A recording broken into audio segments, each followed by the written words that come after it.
안녕하세요. 반갑습니다. 한국 CS마인드 교육센터 박정민 강사입니다. 자, 저희 일곱 번째 시간 2017년도 11월 19일 날 기출문제에 대한 그 문제풀이 핵심 키워드 말씀드리는 동영상, 저희가 오늘은 CS 실무론 1번부터 10번까지 문제에 대해서 말씀을 드리도록 하겠습니다. 자, 그럼 실무론 첫 번째 문제부터 좀 보도록 할까요? 우리나라 콜센터 조직 문화의 특성과 관련해 다음 보기의 내용에 해당하는 것은, 이건 일단 좀 말씀을 드리면, 제가 진행하는 교육 교재를 갖고 학습하셨던 분들 같은 경우는 이런 문제는 교재 내용에는 포함되어 있지 않았던 내용의 문제입니다. 그래서 제가 따로 이렇게 적으실 수 있도록 말씀드렸던 적이 있는데요.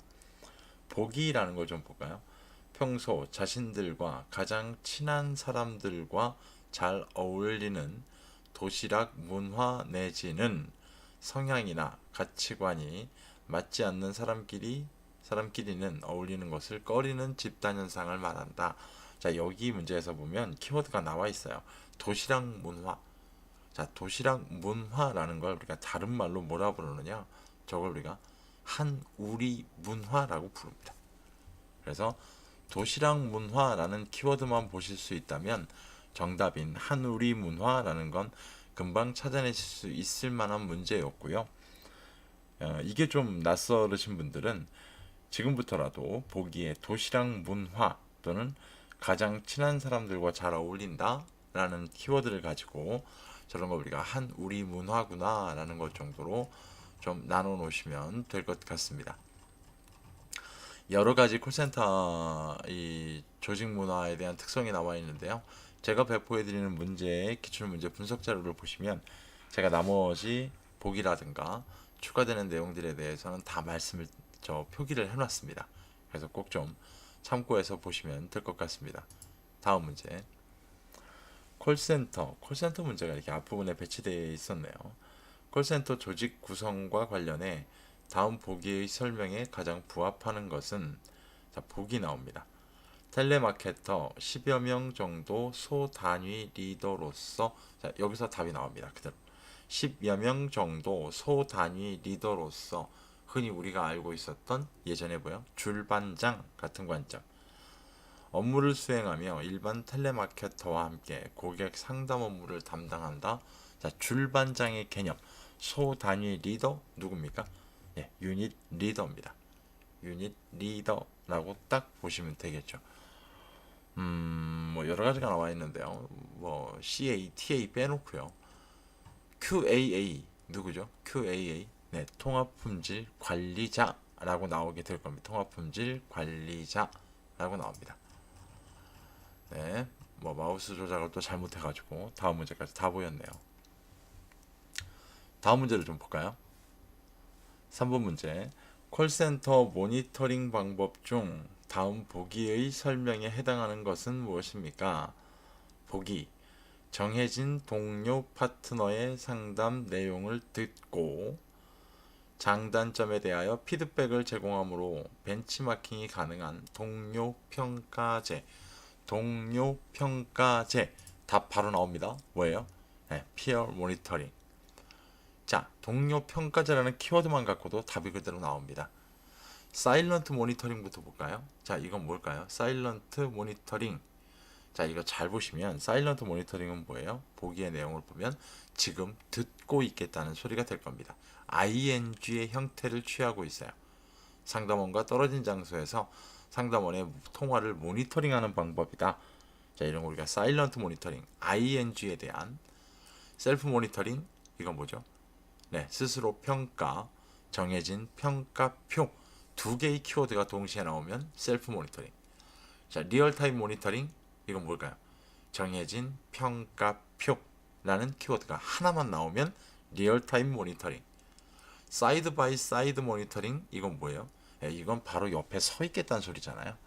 자, 이런 관점의 키워드만 기억하셔도 충분히 해결이 가능한 문제입니다. 콜센터 문제를 이렇게 앞에다 배치하니까 실무원이 상당히 좀 어렵게 느끼실 수도 있을 만한 어떤 문제의 출제 배치 구조였습니다. 4번 다음 중 비즈니스 상황에서 필요한 명함 교환 예절에 대한 설명으로 가장 올바르지 않은 것 물어봅니다. 가장 올바르지 않은 것. 자, 좀 볼까요? 1번 상대방이 2명 이상일 경우 누구부터 준다? 네, 연장자부터 건넨다. 두 번째, 맞는 내용이죠. 1번 목례를 하며 가슴선과 허리선 사이에서 건넨다. 예, 맞습니다. 3번 명함은 상대방이 바로 볼 수 있도록 건넨다. 내가 볼 수 있는 게 아니라 상대방이 받아서 바로 볼 수 있도록 건넨다. 예, 맞죠. 4번 앉아서 대화를 나누다가도 명함을 교환할 때에는 일어서서 건네는 것이 좋다. 예, 맞습니다. 5번 동시에 주고받을 때는 왼손으로 주고 오른손으로 받는 것이 좋다. 물론 지양해야 되는 방법입니다. 여기에서 틀린 건 뭐예요? 네, 주는 건 오른손이 될 거고요. 받는 건 왼손이 될 겁니다. 하지만 특정 아주 부득이한 상황 아니고는요. 웬만하면 지양해야 되는 방법이다 라고 이야기를 합니다. 다음 문제. 다음 중 악수 예절에 대한 설명으로 가장 올바르지 않은 것. 자, 이번에는 또 악수 예절에 대해서 물어봅니다. 첫 번째, 상대방의 손을 너무 세거나 약하지 않게 잡는 것이 중요하다. 이거 맞죠? 두 번째, 국가 원수, 왕족, 성직자 등의 경우 악수 예절에 예외 사항이 적용될 수 있다. 네, 맞습니다. 3번, 마주 잡은 손을 상하로 흔들 때 과도하게 높이 올리지 않는 것이 좋다. 맞죠, 이것도. 맞아요. 어떤 개그 프로에서는 이렇게 높게 올리는 거예요.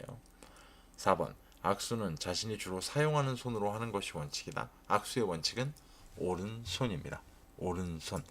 내가 편한 손으로 마음대로 할 수 있는 게 아니에요. 5번, 우리나라의 경우 연장자가 연소자에게 먼저 권하는 것이 보편적이다. 네, 맞습니다. 자, 이래서 5번의 답은 4번 문제가 됩니다. 솔직히 외우지 않으셔도요, 그냥 어느 정도 기본 정도만 알고 계셔도 해결이 가능한 문제들입니다. 6번, 국제 비즈니스 에티켓과 관련해 테이블 매너시 유의사항에 대한 설명으로 가장 올바르지 않은 것, 또 이제 올바르지 않은 것 찾습니다.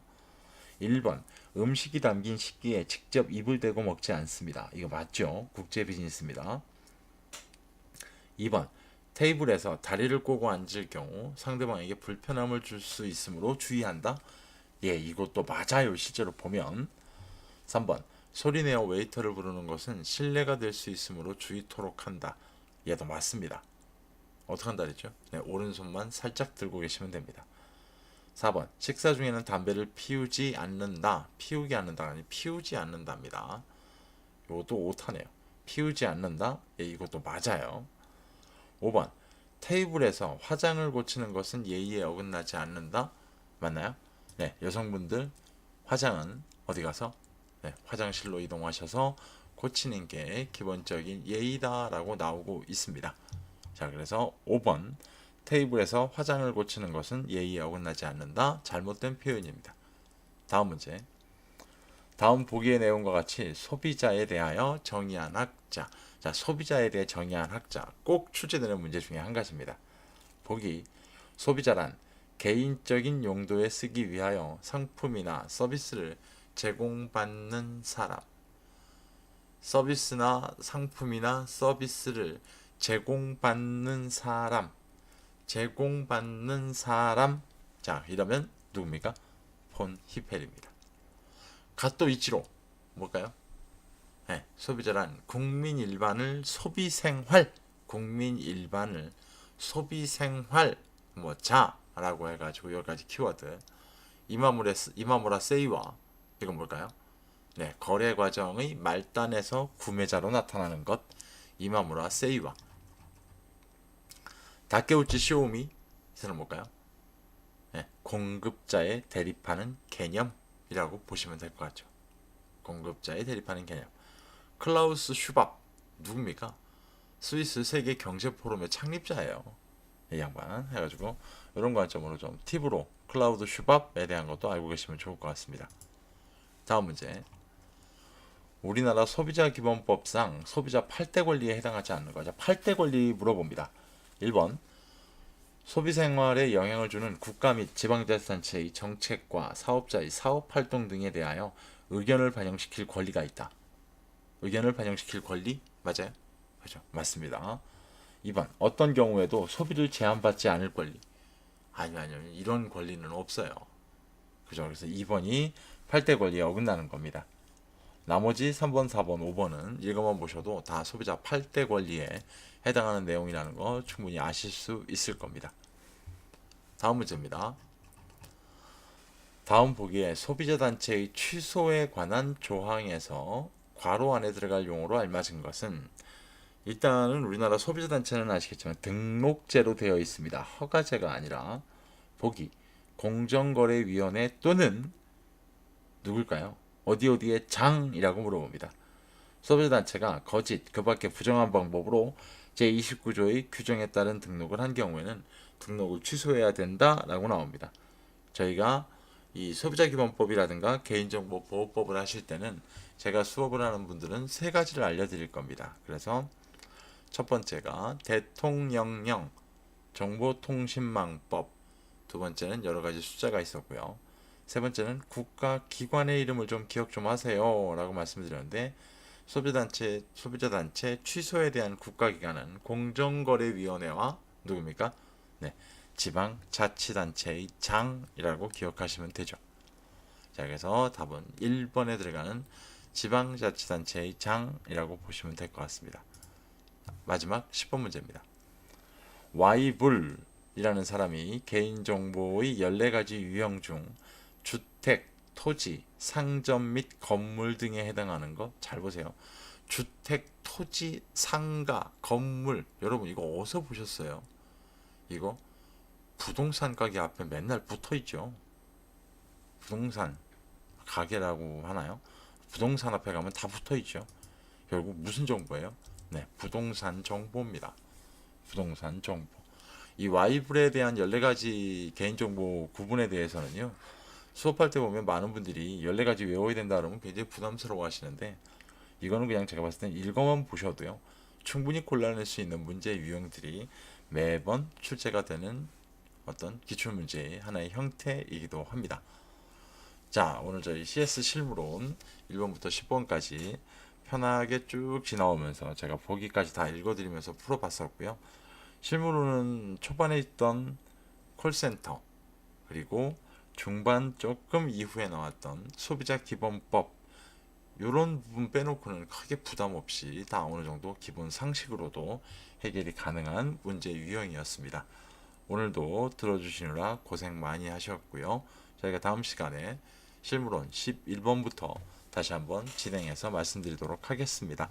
고생 많이 하셨습니다. 고맙습니다.